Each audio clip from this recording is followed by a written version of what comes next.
Hello friends, good morning. Myself Pranjali Shah, Derivative Analyst, Edelweiss Financial Advisor Limited, Ahmedabad. We start with an outlook of downward bias remain if the trend in the derivative market are an indication. Despite optimistic start for the week, market were dragged lower towards end of the week by poor IIP data for April 2011. This result in range activity for markets through the week as we had anticipated. On weekly basis, Nifty witnessed a minor dip of 31 points and closed 0.56% lower at 5,485.80. Sensex too over the week inched lower by 108 points and closed 0.59% lower at 18,268.54. In F&O, overall open interest rose by rupees 6,415 crore to rupees 1,26,780 crore over the week. In quantitative terms, open interest went up by 6.18% to 238.88 crore shares from 224.98 crore shares in the previous week. Open interest in index future in value terms went down by 2.66% to rupees 16,084.76 crore over the week, whereas spot Nifty during the week witnessed a dip of about 0.56%. This is suggestive of unwinding of long position on index futures.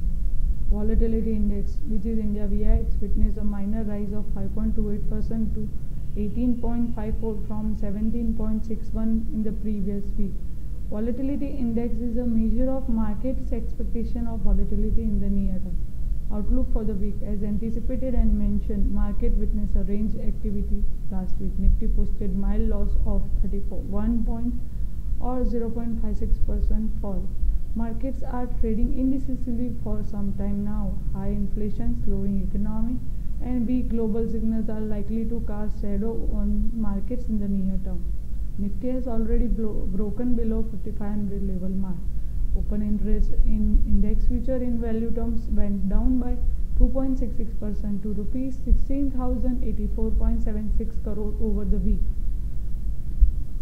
Spot Nifty during the week witnessed a dip of about 0.56%. This is suggestive of unwinding of long position on index futures. Significant addition in calls open interest of about 12% at higher strike suggests upsides restricted about 5600 levels. Rise in volatility index suggests further downside for the market. FII action in F&O suggests mild buildup of long position in stock but unwinding in index future. Overall F&O data suggests a range action in the near term in the range of 5300 to 5600 level of the Nifty with negative bias. Market would be keenly watching headline inflation data on 14 June and RBI mid-quarter policy review on 16 June. Action in market also is likely to get influenced by progress of monsoon and global headwinds in the near term. Thank you. Have a fabulous trading week ahead and we hope that all of you earn good profits.